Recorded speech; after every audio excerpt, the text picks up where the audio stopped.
नमस्कार। मेरा नाम भाऊ तोरसेकर। आप देख रहे हैं प्रतिवाद। दोस्तों, आज जो विषय पर मैं बात करने वाला हूं, उससे पहले एक हकीकत आपको बताऊंगा, क्योंकि तभी आप समझ जाएंगे कि इस हेडिंग का शीर्षक का मतलब क्या है।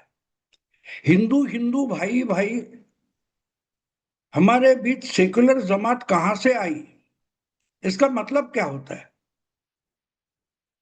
मैं लोगों में नफरत फैला रहा हूं, ये आरोप हो सकता है, लेकिन मतलब समझे बगैर आप आरोप नहीं लगा सकते। और इसलिए सेक्युलर का मतलब समझना जरूरी होता है। और इसलिए मैं वीडियो बना रहा हूं कि बंगाल में ऐसा चुनाव हो गया, वहां वैसा चुनाव हो गया, ऐसे नतीजे आए, ये वोट वहां गए, वो वोट कंसोलिडेट हो गए, ये सब चर्चा हम सुन रहे हैं, लेकिन क्या समझ रहे। तो समझना भी जरूरी होता है, वरना मुंडी हिलाते रहो, कुछ होने वाला नहीं। तो इसलिए मैं पहले आपको एक हकीकत बताऊंगा। एक कहानी है, लेकिन वो हकीकत है। और आप इंटरनेट में, गूगल में जाकर चेक कर सकते हैं क्या ये हकीकत है या मैंने बनाई कहानी है। दोस्तों, मुझे लगता है 25 साल पहले की बात है, जब गुजरात में नए नए मुख्यमंत्री थे नरेंद्र मोदी। और उस वक्त अयोध्या में गए हुए कुछ कारसेवक थे, वो साबरमती एक्सप्रेस से वापस लौट रहे थे। और गोधरा जंक्शन के पास उनकी ट्रेन जो थी, वो सिग्नल पर कुछ मुस्लिम गुंडों ने रोकी थी, और हजारों का झुंड उस पर चढ़ाई करने आ गया। और पूरा एक डिब्बा जिसमें कार सेवक बैठे थे, वो जलाया गया। अंदर ही अंदर वो लोग जलकर मर गए। और उससे जो एक हवा बन गई, और पूरा गुजरात जलने लगा था।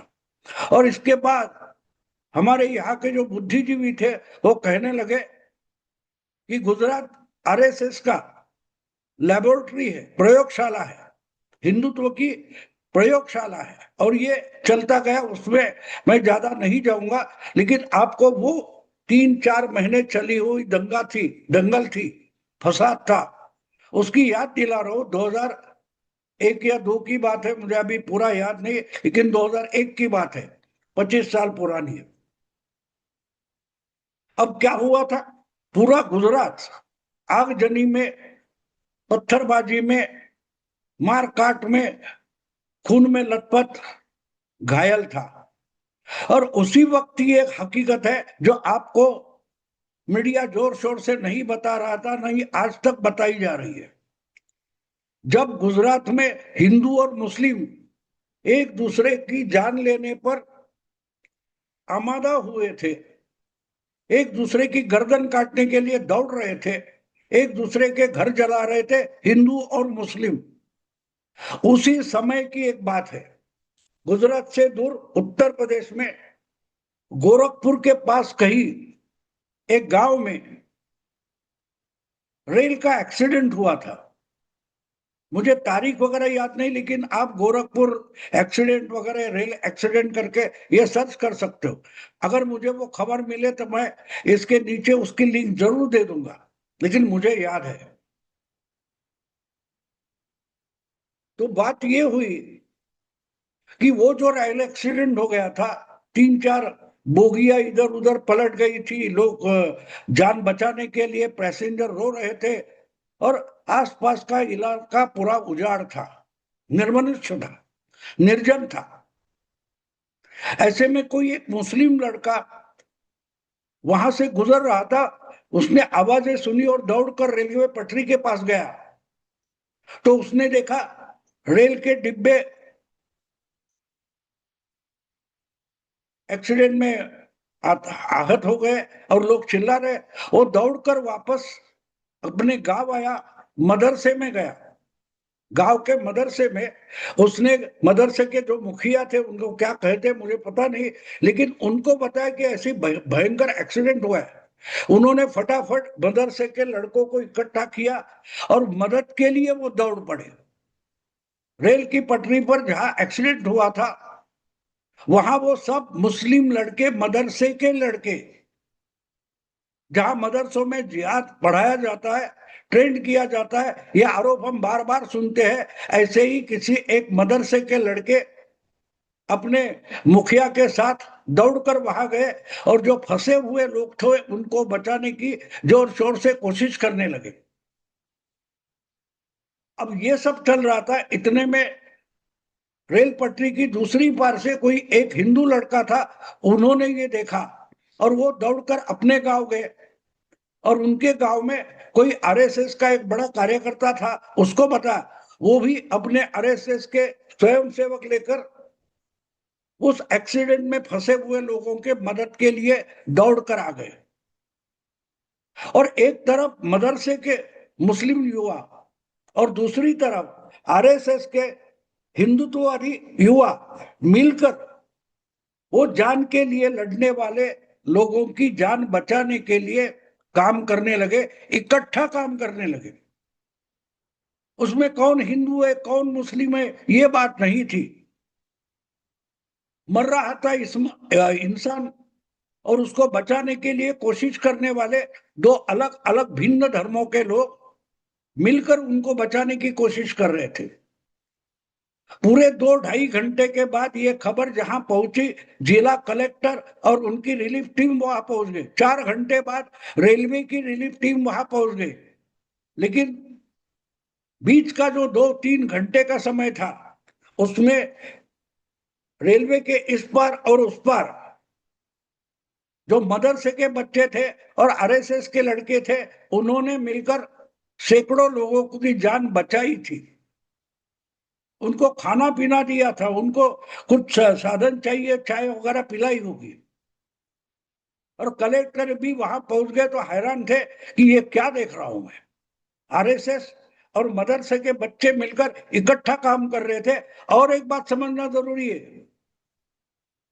बच्चे आरएसएस के भी थे और मदरसे के भी थे, लेकिन उनमें बुजुर्ग था, वो मदरसे का बूढ़ा मौलाना था और उसी के नेतृत्व में, उसी के इशारे पर और नियंत्रण में दोनों तरफ के बच्चे काम कर रहे थे। उनमें कोई नफरत नहीं थी, उनमें कोई दुश्मनी नहीं थी। जिस दो धर्म के लोग गुजरात में एक दूसरे पर जान लेने के लिए तुले हुए थे, उन्हीं दो धर्मों के युवा गोरखपुर के पास तीसरे किसी इंसान की जान बचाने के लिए इकट्ठा होकर पूरी बाजी लगा रहे थे। तो मेरे वो खबर मैंने उस वक्त पढ़ी थी, टाइम्स ऑफ इंडिया में वगैरह थी, तो मेरे दिमाग में उस वक्त एक बात आ गई थी कि अगर गुजरात में हिंदू और मुस्लिम एक दूसरे के जान लेने पर, खून बहाने पर तुले हुए हैं, तो गोरखपुर में ये क्या हो गया, क्या हो गया था कि उसी दो धर्मों के मुस्लिम और हिंदू धर्म के लोग एक दूसरे की जान लेने के बजाय किसी तीसरे की जान, जो किस धर्म का है पता नहीं, उसको बचाने में एकजुट में काम कर रहे थे। तो ये चमत्कार क्यों हुआ था? मैं जितने 2-3 दिन उस पर सोचता रहा कि ये क्यों हो सकता है। अगर गुजरात में नहीं हो पा रहा है तो गोरखपुर के पास क्यों हुआ? तो 2-3 दिन के बाद मेरी एक बात समझ में आई, गुजरात और गोरखपुर के इस घटना में एक बड़ा फर्क था और ये फर्क था सेक्युलरिज्म। गुजरात में दंगे फसाद रुक नहीं रहे थे, खून खराबा चल रहा था और उस आग में घी डालने का काम जो कर रहा था वो खुद को सेक्युलर मानता था और सेक्युलरिज्म बचाने के लिए ये खून खराबा आगजनी गुजरात में जोर शोर से चल रही थी। लेकिन गोरखपुर में बस वही चीज नहीं थी जिसको सेक्युलरिज्म कहा जाता है। सेक्युलरिज्म का मतलब ये, जो खुद को मीडिया कर्मी समझते हैं, बुद्धिजीवी समझते हैं, एनालिसिस करते हैं, ऐसे लोग गुजरात के बारे में जो कुछ बोल रहे थे, बक रहे थे, इंसाफ की मांग वगैरह कर रहे थे, वो सारे के सारे सेक्युलर थे, लेकिन वो आग बुझाने के बजाय उसमें घी डालने का काम कर रहे थे। बस वही लोग गुजरात में गोरखपुर में जो एक्सीडेंट हुआ था वहां नहीं थे। उनमें जो कुछ आया था, कलेक्टर आया था, फिर रेलवे की रिलीफ टीम आ गई, लेकिन जर्नलिस्ट नहीं थे। जर्नलिस्टों को, पत्रकारों को बहुत देर बाद ये खबर मिली, और कलेक्टर ने जब बोला तब बहुत सारे पत्रकारों को पता चला और उसकी खबर बनी। लेकिन जब ये घटना हो रही थी, मुस्लिम युवा और हिंदू युवा आरएसएस के और मदरसे के मिलकर किसी को बचाने की कोशिश कर रहे थे। उस मौके पर, उस घटना स्थल पर कोई भी पत्रकार नहीं था, ना कि कोई सेक्युलर था, और दोनों मिलकर कंधे से कंधा मिलाकर किसी की जान बचाने के लिए कोशिश कर रहा था। और गुजरात में जो एक दूसरे के खून के लिए प्यासे बन गए थे, उनकी प्यास बढ़ाने में पूरा सेक्युलरिज्म लग गया था, पूरी सेक्युलर बुद्धि लग गई थी। और जब ये खून का स्वाद सेक्युलरिज्म के जीवा पर आता है, जुबान पर आता है, तो उसको और दंगे फसाद पसंद आने लगते हैं। अगर दो धर्मों के फॉलोअर्स में, अनुयायियों में ये झगड़ा नहीं लगा सकते और खून खराबा नहीं कर सकते, तो वो एक ही धर्म के अलग अलग धड़े में, अलग अलग जातियों में, अलग अलग कास्ट में संघर्ष पनपना, बोना चाहते और खून खराबा देखना चाहते। इसलिए हम देखते हैं, एक बात बार बार पूछी जाती है कि हिंदुओं में अलग अलग जातियां है, वो एक दूसरे के दुश्मन है, कुर्मी कोयरी या और कोई यादव हो या ठाकुर हो, उनमें कैसे झगड़े चल रहे, इसका सेक्युलर एनालिसिस हम रोज रोज सुनते हैं, हर चुनाव में सुनते हैं। इस जाति ने उसको वोट दिया, वो जाति इसको वोट नहीं दे सकती। बंगाल में अगर 28-30% मुस्लिम है तो बीजेपी को तो वोट नहीं देंगे, ये बोला जाता है ना, मुस्लिम वोट बैंक। तो ये बार बार बोलकर ये क्या करते हैं, मुस्लिमों तुम तो बीजेपी के खिलाफ हो, बीजेपी तो हिंदुत्ववादी पार्टी है, उसको मत देना, वोट देना मतलब बड़ा पाप है। ये उनके दिमाग में डालने वाला कौन होता है? सेक्युलर होता है। यादव तो ठाकुर की पार्टी को वोट नहीं दे सकता, और योगी आदित्यनाथ तो ठाकुर है, या और कोई यादव है उसको ठाकुर वोट नहीं देगा, ये पंडित ब्राह्मण है वो यादव को वोट नहीं देगा। ये आग लगाने वाले कौन है? देखो, एक एक आपको ऐसा मिलेगा कि जो खुद को बड़े गौरव से, गर्व से कहता है कि मैं सेक्युलर हूं। ये सेक्युलर जमात जहां होगी, वहां घर घर में, परिवार में, एक समाज में झगड़े खड़े कर ही देगी। और इसीलिए बंगाल में हिंदू कंसोलिडेट हो गया, हिंदू अपनी जात जमात भूलकर वोट करने लगा। ये इनके दिमाग में घुस नहीं रहा है, ये हिंदू एकजुट कैसे हो गया, हिंदू हिंदू भाई कैसे बन गया। हम रोजाना इतनी आग लगाते हैं, आग में घी डालते हैं, तो बंगाल का हर जाति का हिंदू इकट्ठा होकर बीजेपी के साथ कैसे खड़ा हो गया। ममता देशी दायन को हराने के लिए हिंदू एकजुट कैसे हो गया। ये इनके सामने एक बड़ा यक्ष प्रश्न बनकर खड़ा हो गया। और इसलिए मैंने कहा कि हिंदू हिंदू भाई भाई हमारे बीच ये सेकुलर जमात कहां से आई, ये ढूंढना पड़ेगा। अगर देश को अखंड एकजुट करना है, भारतीय समाज में अगर समन्वय लाना है, तो सबसे पहले एक वायरस है, मैं इसको अभी वायरस कहता हूं, कि जो समाज के अलग अलग धड़ों में, अलग अलग जातियों में संघर्ष और खून खराबा चाहता है, ऐसा एक जो धड़ा है, गुट है, उसको सेक्युलरिज्म बोलते हैं, मैं इसको वायरस बोलता हूं। सेक्युलरिज्म शब्द अच्छा है, उसके मायने अच्छे हैं, लेकिन इन लोगों ने सेक्युलरिज्म को इतना करप्ट कर दिया है कि जिहाद से भी भयंकर तरीके से ये इसका इम्प्लीमेंटेशन करते हैं।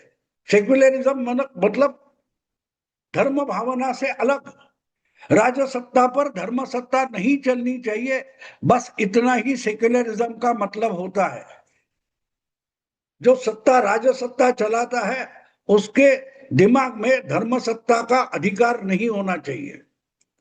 और पिछले 12 साल से देश की राजनीति में मोदी प्रधानमंत्री है तो हमने कहीं भी नहीं देखा कि धर्म सत्ता के आदेशानुसार मोदी जी ने राजसत्ता चलाई है।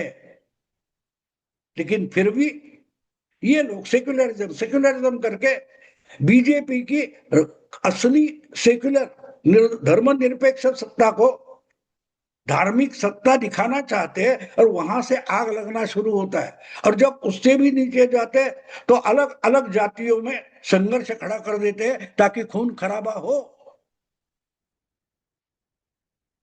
इसलिए मुझे अचानक से याद आ गया कि बंगाल इनकी दिमाग में क्यों नहीं आ रहा है।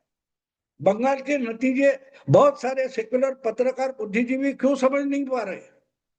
तो जवाब बिल्कुल आसान था। ये जो जमात है उसको सेक्युलरिज्म नाम की जमात है, उसको भाईचारा बिल्कुल पसंद नहीं है, उनको बहुत खून खराबा पसंद है। एक भाई दूसरे भाई के छाती पर चढ़कर बैठे और उसकी मर्डर कर दे तो सेक्युलरिज्म खुश होता है। ये मानते हैं कि सेक्युलरिज्म पनप रहा है। हिंदू अगर मुस्लिमों से संघर्ष करता है, ठाकुर यादवों से संघर्ष करता है, कुर्मी कोयरी और मांझिया और कोई जात दूसरे जात से संघर्ष करती है तो इनको लगता है कि सेक्युलरिज्म अच्छा पनप रहा है, अच्छी तरीके से खून बह रहा है और बहना चाहिए। तो बंगाल में एक बात हो गई, हिंदू हिंदू भाई भाई बन गया और उसने धक्के मारकर ये सेक्युलर जमात को निकाल बाहर कर दिया बंगाल से। यही बंगाल के नतीजों का मायने है, अर्थ है। दोस्तों मैं रुकता हूं, अगर वीडियो पसंद आए लाइक कीजिए, शेयर कीजिए और प्रतिवाद को सब्सक्राइब कीजिए। नमस्कार।